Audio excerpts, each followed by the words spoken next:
Dr. Applewhite, what we've gone through is that elders are appointed by the Holy Spirit. They are required to take the lead. Congregants entrust their lives to their spiritual lives to the elders. Elders exercise oversight over the congregation, and elders investigate and, if you like, prosecute allegations of wrongdoing.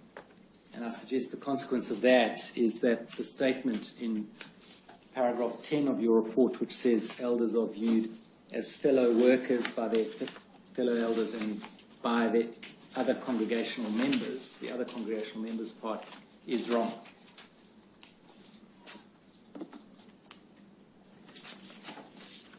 You're being invited to respond to that. Okay.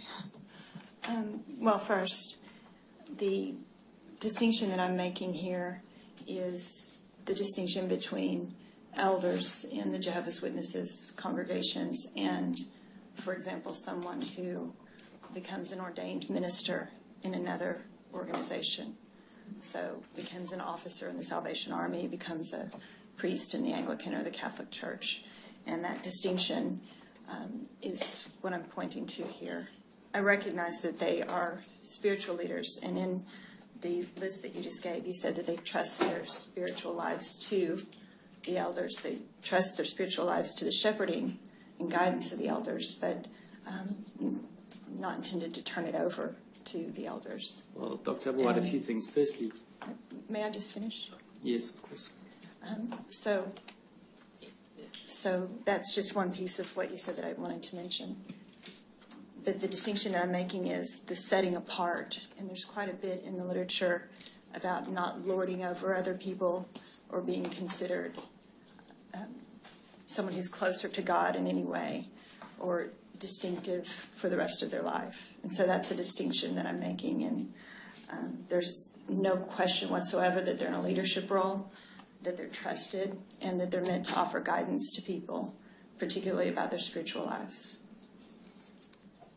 Well, insofar as that's the point you're seeking to make, of course, there's nothing in that sentence or in that paragraph about comparing or distinguishing the Jehovah's Witnesses practice to anyone else. You're saying that in the Jehovah's Witnesses, elders are viewed by other congregation members as fellow workers. Well, actually it says there is no particular sustained relationship between an elder and a circuit overseer the way there is with a pastor to a bishop in other organizations. So there's a reference to it, but you're right, I didn't make that specific point. Well, that's the one point you make, and then you make a separate point, which I suggest is wrong. They are the shepherds, they are not the sheep. They are the shepherds. Yes, not the sheep. They're not the fellow workers. They're not seen like that. Elders are not seen like that by the congregants. So you're saying how the congregation members see them? Well, I can't say that any more than you can in the absence of doing an empirical study, but using the materials you used, I say your conclusion is wrong. Elders are in a position of prestige, aren't they? Prestige is probably not a word that I would see in their literature or the way that they would hope that an elder would present themselves. They're in a position of honor. It is an honor. Yes. And it's, in many senses, the antithesis to fellow workers. For me, what the elder is meant to present, or the elder is to present, is not the antithesis of fellow worker. It might be distinctive, but I don't see it as the antithesis. And you mentioned that they're not closer to God. I mean, that's not right, is it? They're regarded as being appointed by the Holy Spirit. Elders are. So you feel that makes them closer to God? I would understand so, yes, but apparently you have a different understanding of closeness to God. The literature just doesn't set them apart as distinctive or in some way superior. Well, I will submit to the contrary in due course, but perhaps we can move on. If we look at paragraph 18 of your report.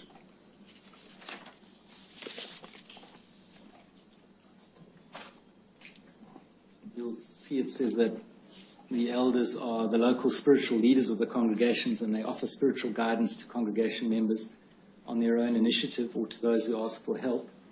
And it says they are the only members of the congregation authorized to provide pastoral care, which is meant to provide for the spiritual well-being of all congregation members.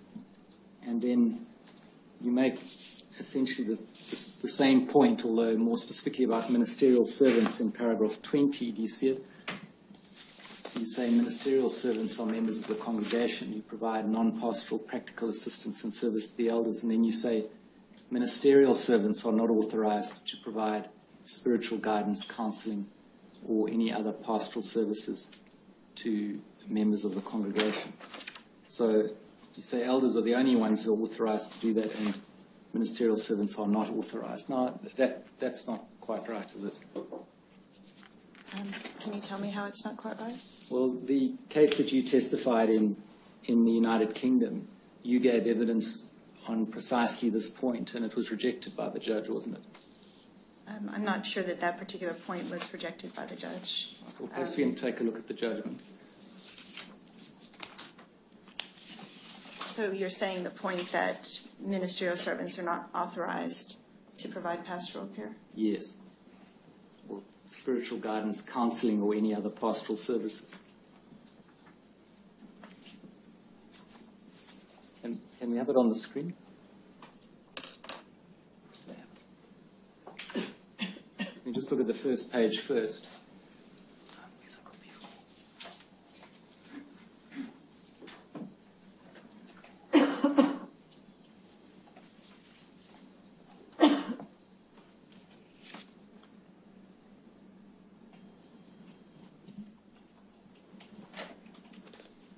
Okay, you'll see that this was 19 June 2015, the Honourable Mr. Justice Globe, and it set out between A and the trustees of the Watchtower Bible and Tract Society and the trustees of the Lonborough Blackbrook Congregation and the trustees of the Lonborough Southwood Congregation. But in particular, if we go to paragraph 16, which is at the... What courts is this? This is in the High Court of Justice, Queen's Bench Division. Royal Courts of Justice, the Strand.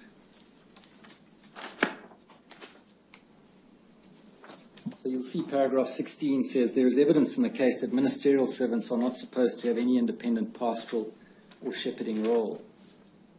The evidence comes from a number of past and present elders, particularly Mr. Paul Gillies, who is a trustee of the First Defendants and a member of the British Branch Committee and an overseer. It also comes from Dr. Monica Applewhite, who has written a report about the structure and governance of Jehovah's Witnesses. She is an American expert in clinical social work, whose previous experience and expertise in relation to Jehovah's Witnesses is limited to being requested by the Watchtower Society to review 3 separate Jehovah's Witnesses civil liability cases.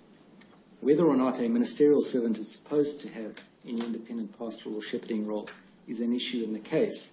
Specifically, it is an issue whether Peter Stewart, he was the wrongdoer in that case, wasn't he? He was acting in any such role towards the claimant and her family at the material time. Insofar as reliance is placed by the defendants upon the organized book, Organized to Accomplish Our Ministry, chapter 6, pages 55 to 59, it is worthy of note that at page 56 it states, their work within the congregation generally involves non-teaching responsibilities. And at pages 58 to 59 it states, if there are not enough elders to conduct the congregational book studies, some of the more qualified ministerial servants are used as study conductors to care for assigned groups. They may be assigned to handle parts in the service meeting and the theocratic ministry school and to deliver public talks in the local congregation. Other privileges may be extended to some of the ministerial servants where there is particular need and they meet the requirements for the assignment. So that book referred to there was the pre-2005,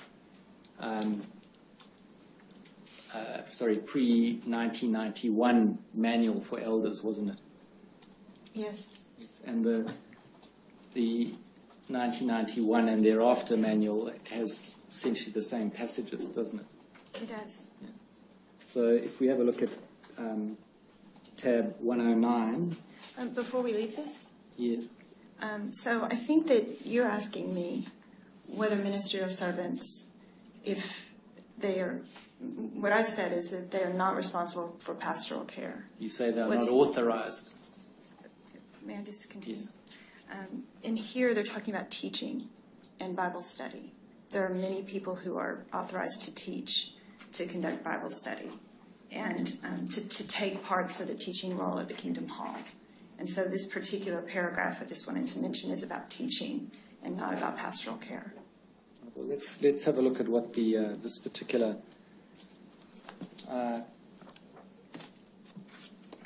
subsequent edition states at tab 120. Sorry. You say your paragraph is about teaching, is it? The paragraph that is cited from the London case.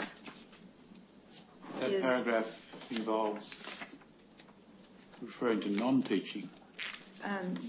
Generally, their work is non-teaching. However, they do have sometimes teaching roles, which, from my perspective, is different than spiritual guidance or pastoral care.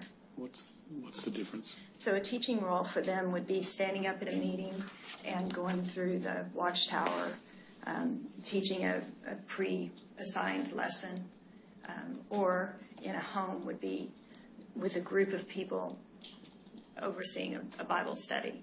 And pastoral care would be someone coming and saying, I'm having trouble in my family, I need someone to talk to.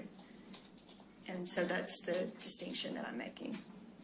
When it comes to access or opportunities in analyzing cases, there's a distinction between the access that's provided by pastoral care. Well, you'll see there that his lordship in that paragraph 16 specifically says that whether or not a ministerial servant is supposed to have any independent pastoral or shepherding role is an issue in the case. Yes. You see that? So that was an issue in the case. It was an issue in the case, yes. And if we have a look at, we'll just deal with it in order, 109, first tab 109.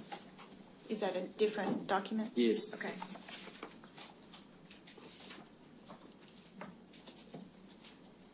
At page 57. Is this from the current version? Yes, so what this is from is the document we showed you earlier, Organized to Do Jehovah's Will, 2005 onwards. Oh, okay. Then I do need, wait, I have it already.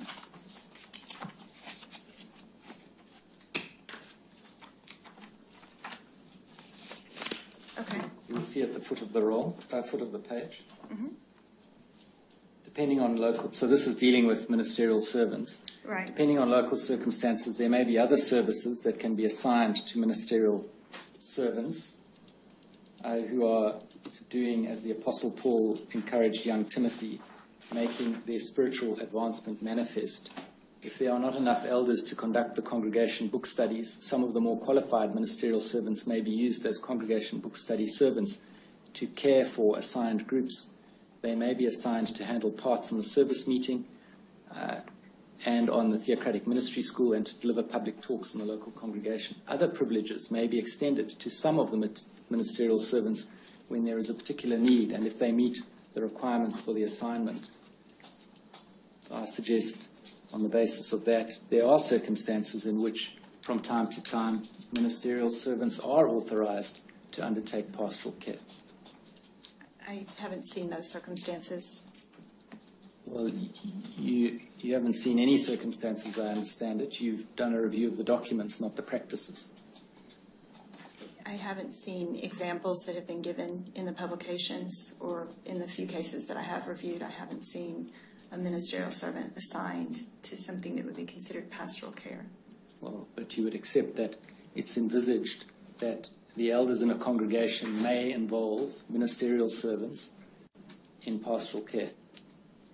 That's just not my understanding of their practices. Well, leaving practices to one side, let's deal with what the documents teach them. I'm suggesting that on a reasonable reading of this, it's clear that there are circumstances in which an elder may authorize a ministerial servant to undertake pastoral care in a congregation. So, since we're reading, the beginning of this section, they describe what ministerial servants normally do, keeping the Kingdom Hall clean and caring for the publications and so forth. And then they describe certain assignments or privileges that involve teaching. And my understanding is that there's a distinction for them between who is authorized to provide person-to-person spiritual guidance or pastoral care. That's my understanding. But based on what? Based on the reading of these publications and based on the examples that are given. It's very common in the publications that they will describe scenarios and give examples, and I've never come across that. Perhaps we can look at the document at tab 120. It's the document Shepherd the Flock of God, which is the current elders textbook. You'll be familiar with it. Do you have a hard copy? I have a copy. And in particular at page 24.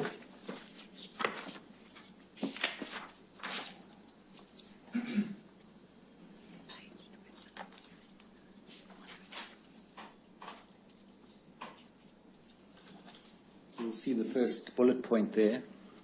This is dealing with the a group overseer assists and trains ministerial servants in the group to reach out and qualify for congregation responsibilities. Mm-hmm. It is best that another elder accompany him when visiting someone in the group having serious problems. However, he may select a qualified ministerial servant to accompany him when visiting publishers to offer encouragement, which will allow the overseer to observe how the servant reasons on matters.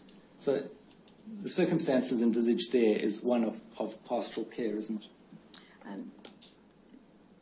The ministerial servant would be being asked to consider what publications they might provide, what prayer they might provide, or if there's an experience he wanted to share. Yes? And the ministerial servant would be involved in delivering that pastoral care along with the elder. My understanding is that the elder would be providing pastoral care, and in certain occasions, maybe when they're considering someone to be an elder, might ask a ministerial servant to accompany. And your understanding is based on, excuse me, what's written there? For me, this is different than giving someone a pastoral care assignment. Yes, but when you say it's your understanding, is that based on that paragraph there? That's your understanding of what that paragraph is saying? That's what this paragraph is saying. Yes.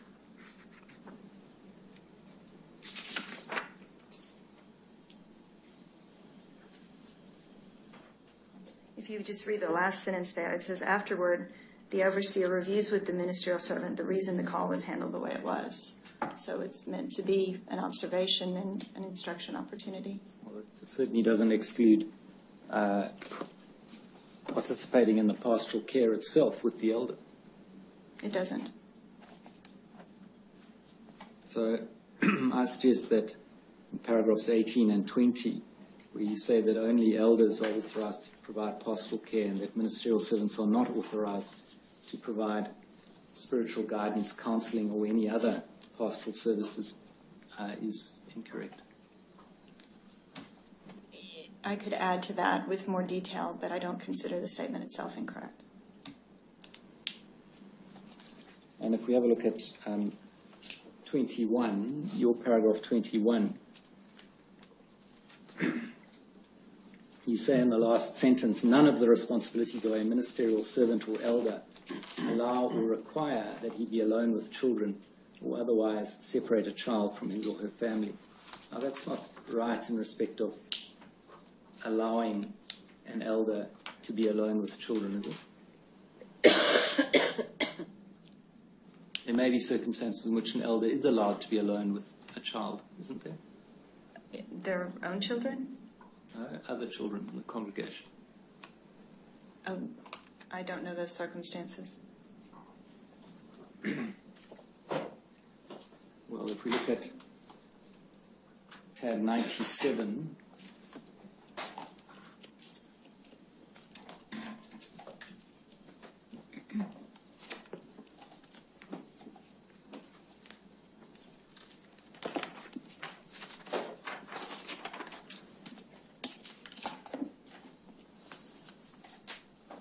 you'll see this is the direction from the anomaly from the branch to all bodies of elders, and it deals with the subject of child molestation, and in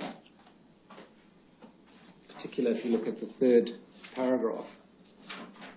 Thank you.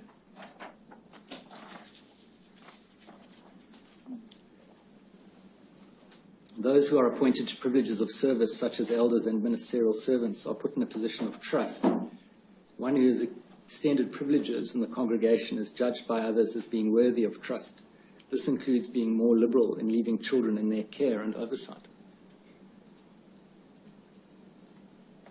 The congregation would be left unprotected if we prematurely appointed someone who was a child abuser as a ministerial servant or elder. So there are circumstances, aren't there, where it's quite allowed for an elder or a ministerial servant to be alone with a child other than their own. Well, my understanding of this was a warning to let elders know that families might be more trusting of a person and allow their children to be alone with somebody who was a ministerial servant or an elder. So there's no prohibition on ministerial servants or elders being alone with the child in the congregation? They're not meant to. It's not in terms of their rules. They're not supposed to meet alone with children. Well, what rule can you point to?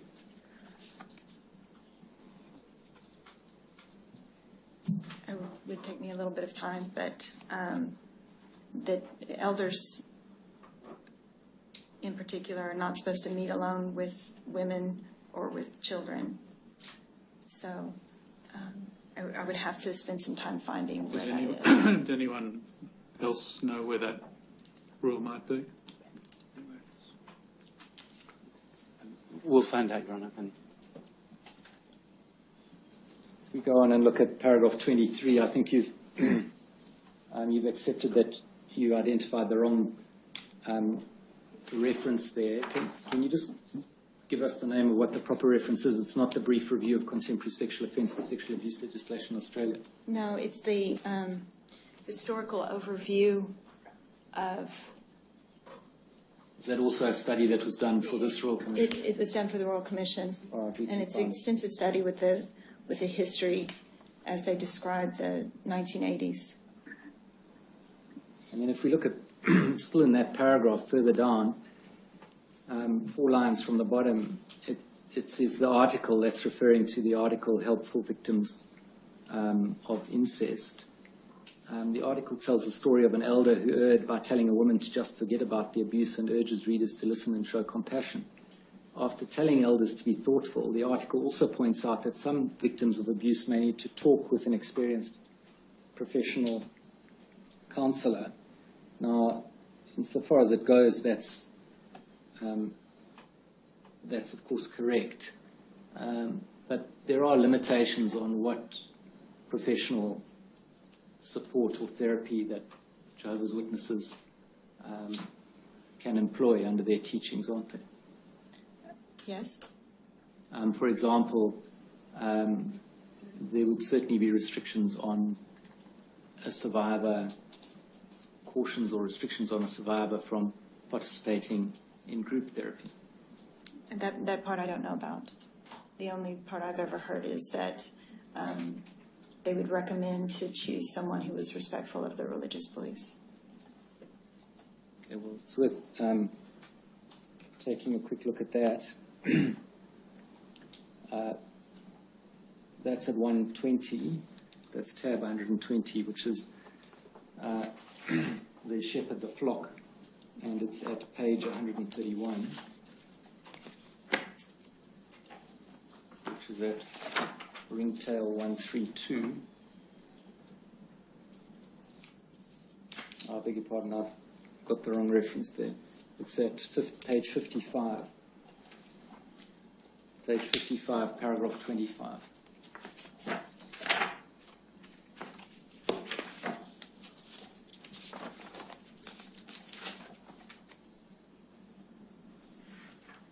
So you'll see the paragraph deals with, or says, do you have it? I do. There are times when in emotional distress, Christian may seek professional help. whether a Christian, and by reference to Christian there, it's a reference to a member of the Jehovah's Witness faith, is that right? That's my understanding of it in this particular text. Whether a Christian or his family pursues treatment from psychiatrists, psychologists, or therapists is a personal decision. An elder should not assume the responsibility of recommending a specific practitioner. He may draw attention to or discuss material in the publications that provide cautions regarding therapies that may conflict with Bible principles, and various Watchtower references are given. And then it says, while participating in group therapy by a professional therapist, while participating in group therapy by a professional therapist is a matter for personal decision, there could be a revealing of confidential facts about other members of the Christian congregation during such sessions. The Christian does not exercise discretion. So you'll see there that participation in group therapy is certainly frowned upon, and there are restrictions with regard to it. I saw it as it's frowned upon to talk about other people in group therapy, but that's my reading of it. Well, it's hard to conceive of group therapy when one doesn't talk about what happened to one as a survivor. You would accept that. Absolutely. And if it was one's father or one's uncle or one's teacher or one's elder or one's ministerial servant, one wouldn't be able to get the benefit of the group therapy without saying it was who abused me. Right. So there would be a very substantial restriction, according to this, on a witness's ability to participate in group therapy. Yeah, it says it's a matter for personal decision and to use discretion, but I could certainly see your point. And you would accept, of course, that group therapy, in the case of sexual abuse survivors, can be a very important form of therapy, depending on the particular case. Oh, absolutely. No question about it. In paragraph 26, you say that elders are instructed to report crimes according to the law. Do you see that? Oh, I'm sorry. I thought you said I said. Sorry, yeah. I'm in your, I beg your pardon, I was very unclear. Okay. I'm in your report now, paragraph 26. Okay.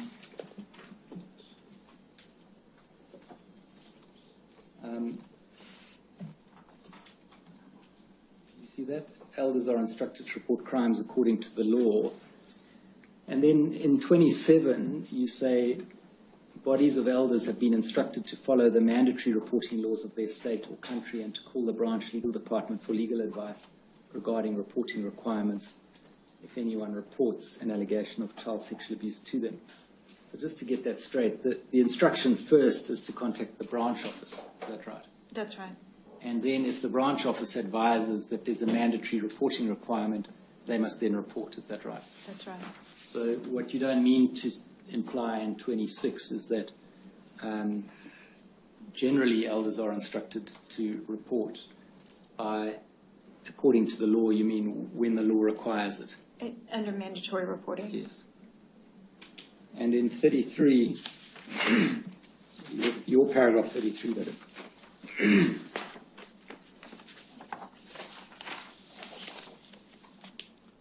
You say, regardless of the outcome, the deliberations of the Judicial Committee and the information they consider are kept confidential. And then you go on to say, like most Christian denominations, Jehovah's Witnesses strive to create a spiritual environment that allows opportunities for sinners and so on. Now, I mean, firstly, you appreciate, I take it, I think it's in your report, that the Judicial Committee must pass on the findings and significant information about them to the branch office. Yes. Yes. So insofar as there's confidentiality, it's not confidentiality to those who are dealing with it. It involves also giving it to others effectively at the country headquarters.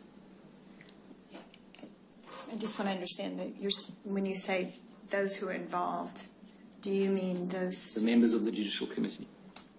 Maybe you could ask me again. I just had trouble following. Yes.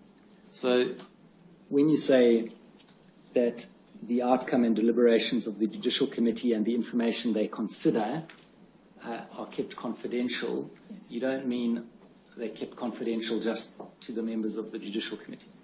No, I should say confidential, a need-to-know basis versus publicly reported. Yes, and quite unlike the case of the Catholic sacrament of confession, for example. The judicial committee itself would be different than a seal of confession in the Catholic organization. Yes, the Catholic Church, it's between the penitent, I think is the correct word, and the priest, and it goes to no one else, not the bishop, not anyone. That's correct.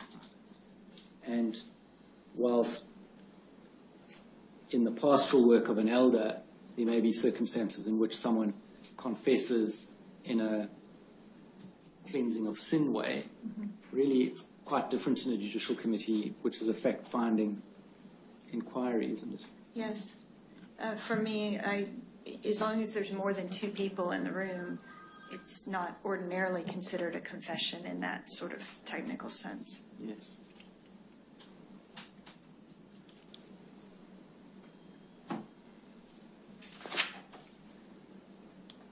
So, Dr. Applewhite, just summing up then on that first section of your report dealing with issue number 3, I suggest that the Royal Commission cannot accept the opinion that you express in paragraph 36 as supported by the material presented by you. In 35? In 36. In 36?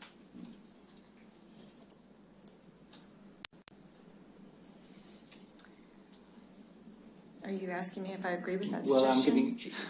yes, or if you don't, I'm giving you the opportunity to respond to it, because that's what I'll submit in due course, and I need to be fair to you. Okay.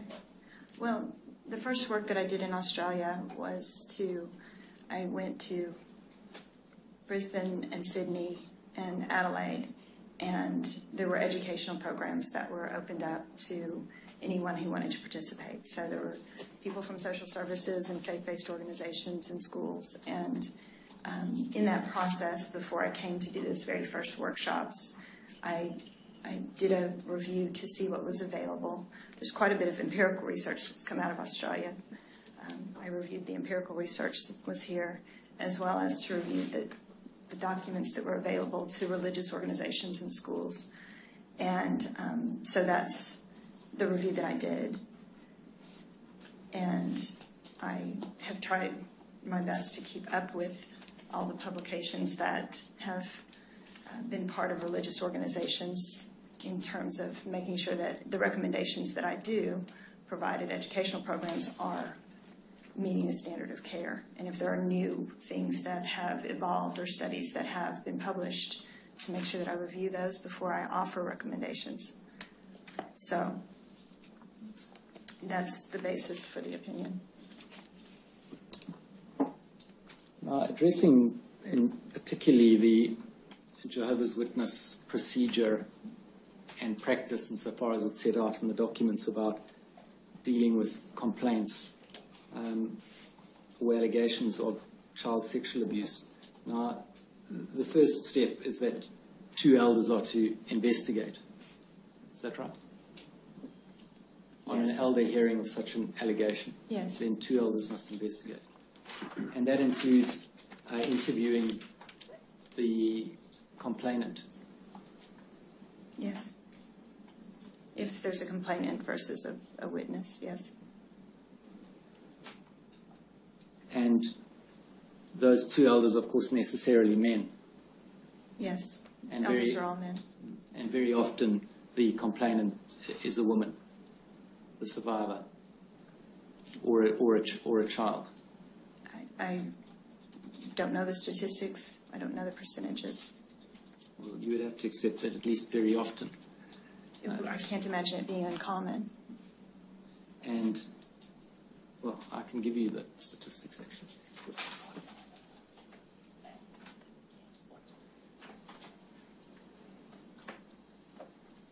I can give you the statistics. I'll come back to it. And then if there's sufficient evidence found, a judicial committee is formed.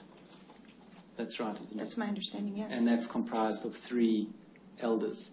There could be more, but yes, 3 is ordinarily what would be expected. Also necessarily men. They would have to be men.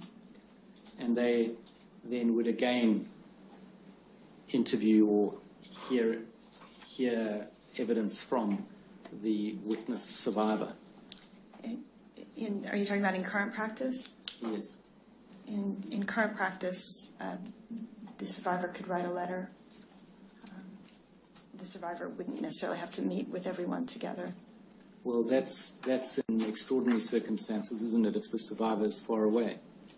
Not my understanding. Can you identify the origin of your statement with regard to current practice? Sure.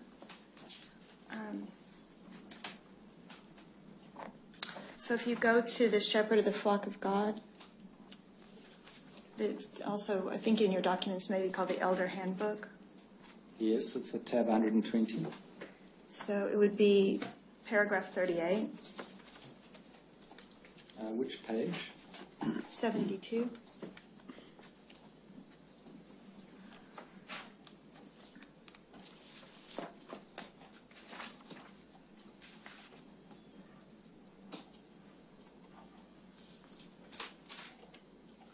So it says, they're asking to begin with that someone,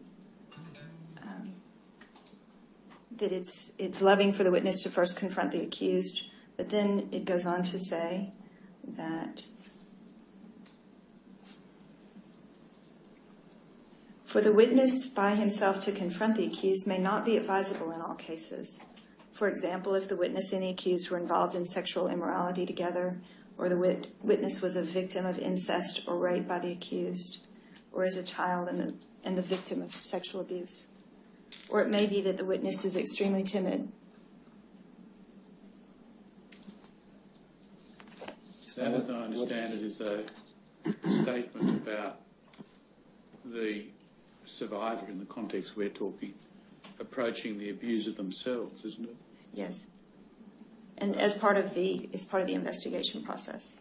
Well, I'm not sure I understand that to be an investigation step. It's a step that may have consequences for the investigation, but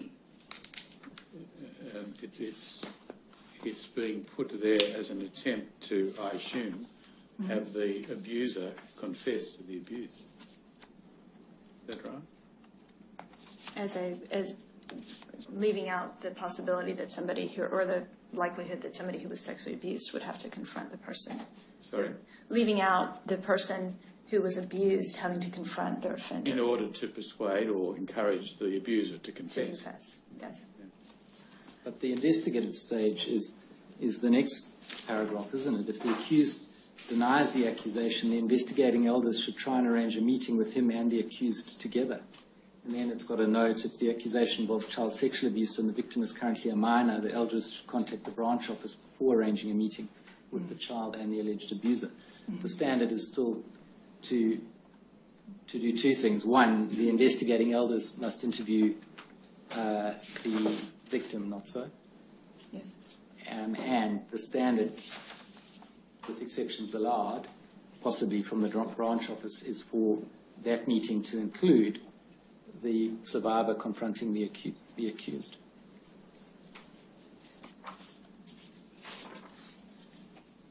I believe we would probably have to go to the letter to the elders from October of 2012. Well, just let me make sure we're taking our steps carefully, though. Okay. 39, as I presently understand it, requires the child or the abused, the survivor, to be present with the abuser. And if that doesn't happen, then the matter's to be left, as it says, in Jehovah's hands. Is that right? Just a moment. I'm sorry. I just want to make sure I get the reference right. And you're on which paragraph? 39. Okay. So if the accused denies, try to arrange a meeting. And then if the accuser or the accused is unwilling to meet or continues to deny the accusation of a single witness, then it's left not resolved. From there's spiritual standpoint. I mean, from my perspective, I mean, I know we're talking about what happens within. We're talking about factual matters here. Right, but there's also the investigation. I mean, if this has a report, there may be a separate investigation going on as well. I'm sorry? If this has been reported to the police, then there may be a separate well, if it's gone to the police, well. but that's different to what we're talking about here. Yes. We're talking about the Jehovah's Witness process. Right. And you'd see this as, if you have the hard copy in front of you, you'll see this as part of the evidence establishing the wrongdoing process. That's from paragraph 37 onwards. And then, if there is sufficient evidence, then it goes to a judicial committee. And that's at page 89.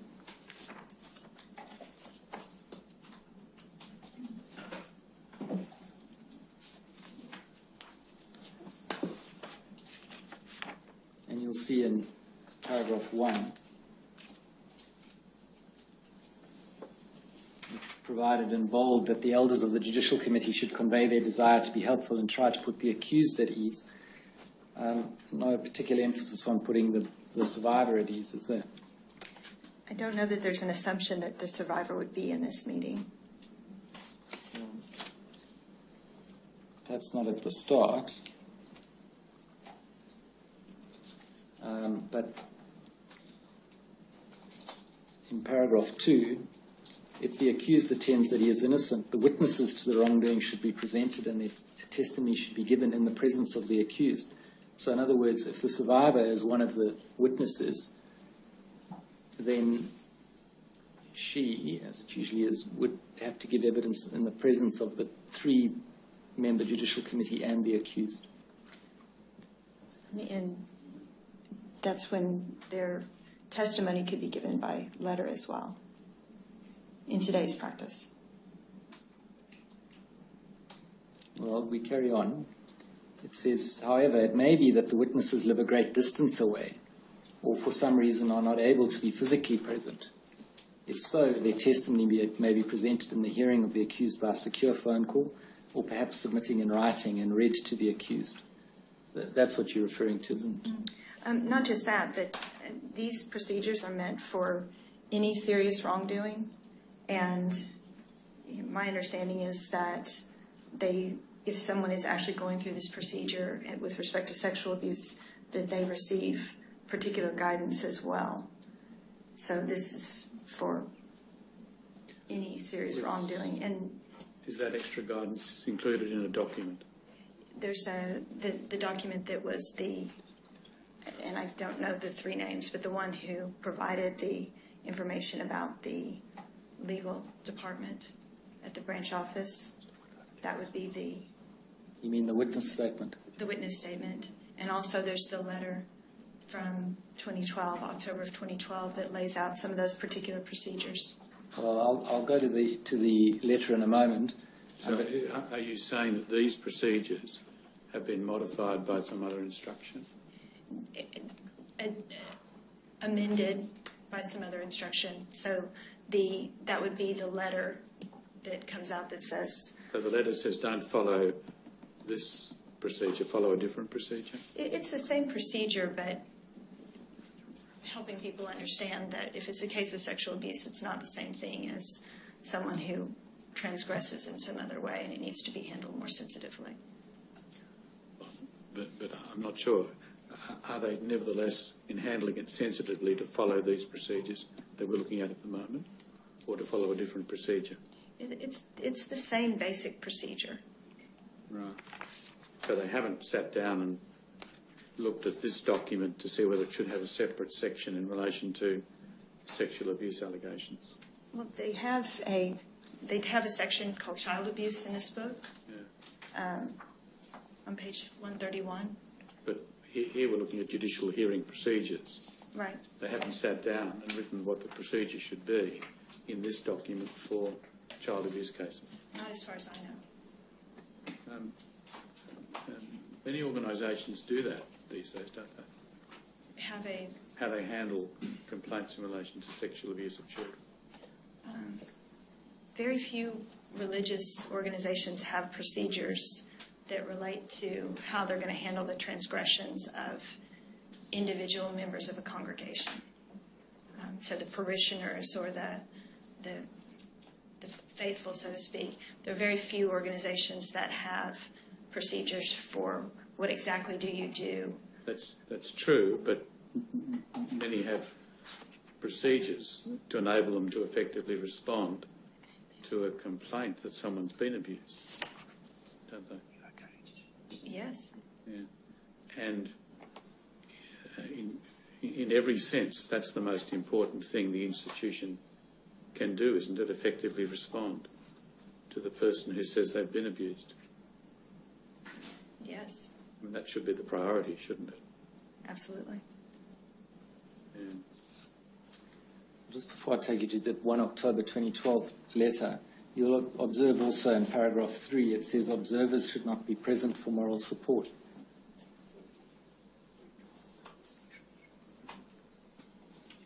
You see that?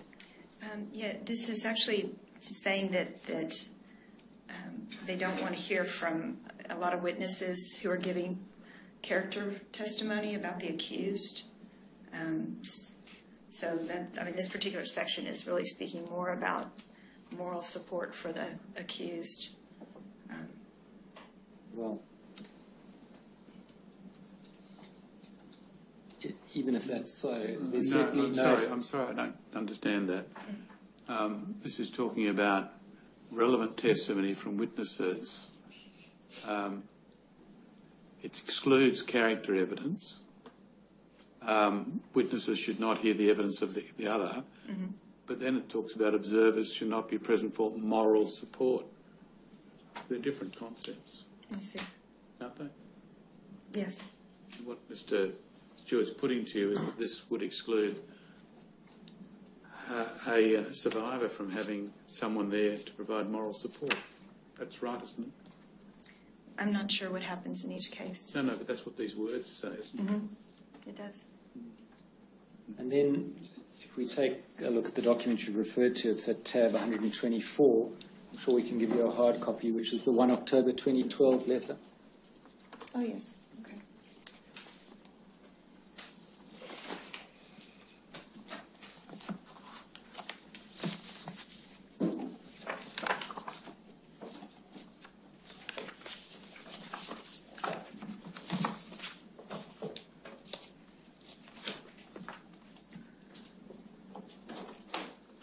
Is there any part of that letter you'd like to identify which moderates or ameliorates or otherwise changes the process we've just been looking at?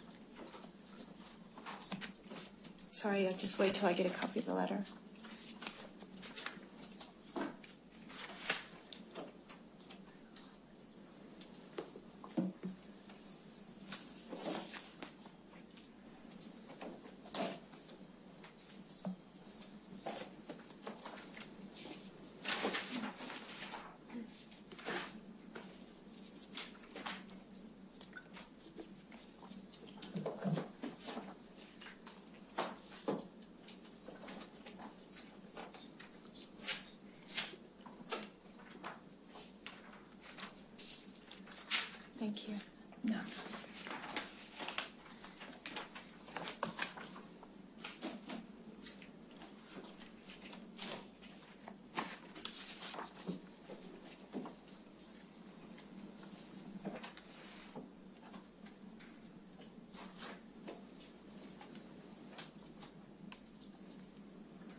So I've just been reviewing the letter that is the procedural amendment to the Elder Handbook. And I remember that we were talking about a topic and I referenced this letter, but then we moved on from that topic and now I don't recall what it was that we were discussing. Do you? You mean when we referenced this letter? Yes. It was the specific procedure of investigation by 2 elders, interviewing the complainant, going on to the judicial committee, requiring the witness of the complainant or the evidence of the complainant to be given in the face of the accused, and no moral support being allowed. So the piece of moral support I don't think is referenced in here. It provides the process of calling the legal department for specific advice under circumstances that range from abuse being alleged by one witness to happening long ago to the victim now being an adult, and saying that they'll give them advice based on the law. And then they'll also, my understanding is that they'll be transferred to the service department, and that it's the service department that provides information about caring for the person who may have been abused. Okay. And what about the procedure right. that's referred to in the document that's under the heading Judicial Hearing Procedure? Is that modified in any way?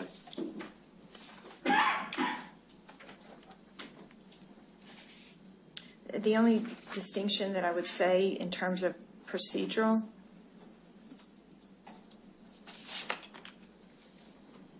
is that instead of there being an elder who, that they would decide who's going to be on the judicial committee, the circuit overseer is supposed to determine who within the circuit is most qualified to oversee the judicial committee. So rather than just have the elders say, oh, we have this, we're going to form our own judicial committee, the circuit overseer is supposed to assign someone to that. But the process remains that which is set out That's my understanding. in the document. Yes. Now that process doesn't meet the best practice elements that you identified in your testimony earlier, does it? It's not child or survivor centered, is it? Well, it can be. I mean, if it's handled sensitively, it certainly can be. Well, to require a survivor of sexual abuse to have to disclose the intimate details of what happened to her, which is necessarily of a sexual nature, to firstly 2 men and then secondly to 3 men, and in the face of her accused, that's in no way child or survivor centered, is it? In the investigation, if the investigation is handled sensitively, or the questions are asked sensitively, particularly if it's somebody who the person is comfortable with, it could be. It could also be not handled well at all. Doctor, are you familiar with the work that's been done in Australia in the civil justice process in relation to the prosecution of these types of offences? In terms of how survivors are... How witnesses are handled, and particularly how survivors are managed. Are you familiar with those processes? I am. And are you familiar with one of the fundamentals being that the abused person need not confront the abuser in that scenario? Absolutely. This process offends against that principle clearly, doesn't it? My understanding is that they can write a letter and that there doesn't have to be a confrontation at all. We just looked at all those processes. Yes. Well, maybe, I don't know where you get that understanding, whether someone told you that or what, but you restricted your report and your evidence now to what the documents say, and the documents don't say that, do they? So you're saying that in the judicial process today, that evidence can't be received from a witness through a letter? Well, according to these documents, yes, I'm saying that. There may be some judicial committee somewhere. Well, I think it probably should be put slightly differently. The words are, however, it may be that the witnesses live a great distance away. You have to ask yourself what is meant by witnesses there, whether that includes the survivor, or for some reason are not able to be physically present. So we're talking about an exception. Okay. You understand? I do. Otherwise, the procedure contemplates what Mr. Stewart's been putting to you. And that is that the girl or woman would have to confront ultimately 3 men in the presence of the abuser and without any moral support. So on her own. Now, is that a good practice? Absolutely not. No. I want to be clear. If it turns out that the practice that they have today doesn't allow someone to write a letter, and they have to confront their offender, and they have to sit in a room with no support, it's not going to meet the standards of care. I didn't understand that that's the process, and there are probably people more qualified than I am to say whether it is. But it wouldn't meet the standard of care if that's the fact. Well, the difficulty for us is that you have proffered to us your written report in relation to all of this. And Yes. we're trying to work out whether or not what you've said is something that we, as the Commission, should accept, carrying with it, of course, the consequence. But if we say it's a good practice, then others might follow it. Do you understand? Absolutely, and in no way am I trying to say that that's a good practice. And there's also this requirement, the 2-witness rule. You're familiar with that? That's actually reconfirmed in paragraph 11 of that 1 October 2012 letter with reference to the scriptures, that the 2-witness rule very much applies. That's not best practice, is it? Again, the difficulty is that there are so few organizations that would be dealing with individuals who are part of a congregation. I will say that if we were to look at other religious organizations and ask the question whether, if they went through a process, an internal ecclesiastical process, and had 2 witnesses or a confession, and they took that to be true enough to remove someone from ministry, then there are a lot of situations that wouldn't have gone any farther. Doctor, piece. sorry.